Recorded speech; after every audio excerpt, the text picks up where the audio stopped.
जब वो पैदा हुआ तो वो अंधा था। आसपास के लोगों ने ये देखकर उसके माँ बाप को कहा कि ये तो किसी बोझ से कम नहीं है, इसे तो मार देना चाहिए। अंधा होने की वजह से बमुश्किल उसे किसी स्कूल में एडमिशन मिला, लेकिन वो पढ़ने में बहुत होशियार था। 10th में 90% मार्क्स बनाने के बाद वो 11th में साइंस लेना चाहता था, लेकिन आंध्रा का कोई भी स्कूल उसे एडमिशन देने को तैयार ही नहीं था। कोर्ट में लड़ाई लड़ने के बाद उसे साइंस में पढ़ने को मिला। 12th में अच्छे मार्क्स बनाने के बाद वो IIT में पढ़ना चाहता था, लेकिन इंडिया की कोई भी IIT उसे एडमिशन देने को तैयार नहीं थी। इसके बाद उसने US की नामी यूनिवर्सिटी MIT में अप्लाई किया और वो इंडिया का पहला ऐसा ब्लाइंड स्टूडेंट बना जिसे MIT यूनिवर्सिटी में एडमिशन मिला। इसके बाद वो चाहता तो अच्छी सैलरी पे वहां पे काम कर सकता था, लेकिन वो इंडिया आया और उसने अपने जैसे लोगों को हेल्प करने की सोची। इसके बाद उसने हैदराबाद में बुलांट इंडस्ट्री की स्थापना की और वहां पर दिव्यांग लोगों को नौकरियां भी दी और उन्हें सम्मान से जीना भी सिखाया। गाइस, जिसे लोग बोझ समझते थे, आज वही लड़का 100 करोड़ की कंपनी का मालिक है और अपने जैसे कई लोगों की जिंदगियां बदल रहा है। उनका नाम है श्रीकांत बुला। झंडू बाम, इस कंपनी को सन 1910 में झंडू भट्ट जी ने शुरू किया था, जिसे सन 2008 में इमामी कंपनी ने खरीद लिया था। लेकिन इसकी असली किस्मत पलटी सन 2010 में जब सलमान खान की मूवी दबंग रिलीज हुई।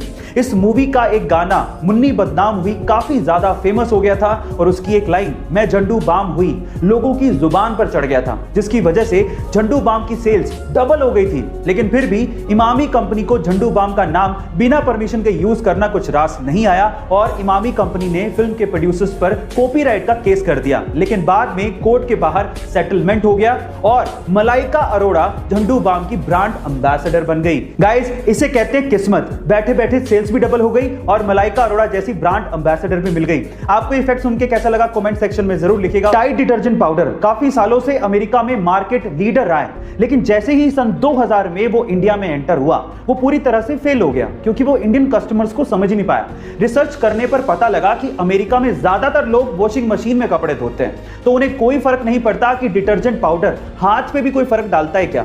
लेकिन इंडिया में 80% से ज्यादा लोग हाथों से कपड़े धोते हैं, इसीलिए उन्हें फर्क पड़ता है। तो फाइनली टाइड सन 2009 में टाइड नेचुरल के साथ इंडियन मार्केट में उतरा, जो कि काफी ज्यादा किफायती था, बहुत अच्छा था, लेकिन सबसे इंपॉर्टेंट चीज वो हाथों के लिए सेफ भी था। फिर क्या था, 2 ही सालों में टाइड ने इंडिया में बहुत बड़ा मार्केट कैप्चर कर लिया और आज टाइड नासा के साथ मिलकर स्पेस में पहली एस्ट्रोनॉट्स के लिए लॉन्ड्री बनाने जा रहा है। गाइस, अगर आपको बिजनेस में सक्सेसफुल होना है तो आपको अपने कस्टमर्स को समझना पड़ेगा। 25 जून 2009 को the king of pop Michael Jackson की मौत हुई थी और बहुत से राज उनकी मौत के साथ ही दफन हो गए थे और उनमें से एक राज था एंटी ग्रेविटी डांस मूव का। गाइस, 1987 में माइकल जैक्सन की एक एल्बम रिलीज हुई थी जिसका नाम था स्मूथ क्रिमिनल और उसमें उन्होंने एंटी ग्रेविटी डांस मूव किया था, जिसमें वो 45 डिग्री तक बिना किसी सहारे के झुक जाते हैं और वो भी अपने बैक को सीधा रखते हुए।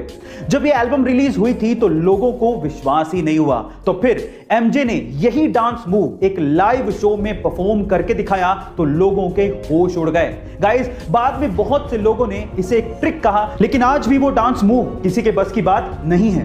Guys, let's write in the chat we love you MJ। English में कई चीजों के नाम इतने वियर्ड हैं कि जिसे सुनने के बाद आप अपनी हंसी रोक ही नहीं पाओगे। कैसे? एग्जांपल देता हूं। जैसे कि इंग्लिश में ह्यूमंस के ग्रुप यानी कि इंसानों की टोली को मोब या क्राउड कहा जाता है, वैसे ही क्या आप जानते हैं कि उल्लुओं की टोली को क्या कहा जाता है? उल्लुओं की टोली को इंग्लिश में पार्लियामेंट कहा जाता है। इसी तरह से वाइल्ड बीस्ट की टोली को कंफ्यूजन, जिराफ की टोली को टावर, राइनोस की टोली को स्टबर्ननेस और पांडास की टोली को एम्बैरेसमेंट कहा जाता है। अब इन्हें नाम क्यों दिए गए आप लोग चैट सेक्शन में जरूर लिखिएगा और ऐसे अमेजिंग वीडियोस के लिए शेयर, सब्सक्राइब एंड लाइक। मिलते हैं अगली वीडियो में।